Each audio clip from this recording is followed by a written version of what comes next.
உலகத்திலே அழகான ஒரு தத்துவம் இருக்கிறது.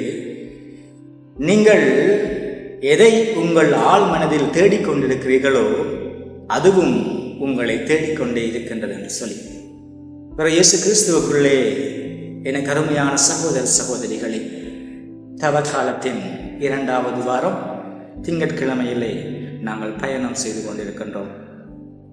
இந்த நற்செய்தியிலே அழகான ஒரு விடயம் நமக்கு சொல்லப்படுகிறது.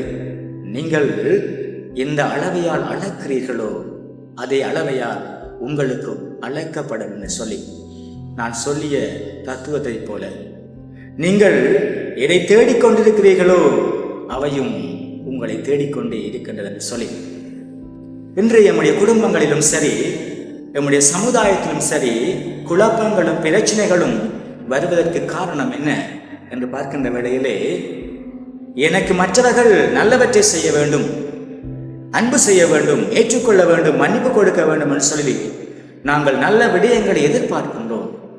ஆனால் நாம் மற்றவர்களுக்கு எதை செய்கின்றோம்? நற்செய்தி சொல்லுகிறது அழகாக, மற்றவர்கள் உங்களுக்கு என்ன செய்ய வேண்டும் என்று சொல்லி நீங்கள் எதிர்பார்க்கின்றீர்களோ அவற்றையே நீங்களும் அயலவர்களுக்கு செய்யுங்கள் என்று சொல்லி இந்த இறை வார்த்தையும் அப்படித்தான். நீங்கள் எவற்றை செய்கிறீர்களோ அவையே உங்களுக்கு மீண்டும் திரும்பி வரும்.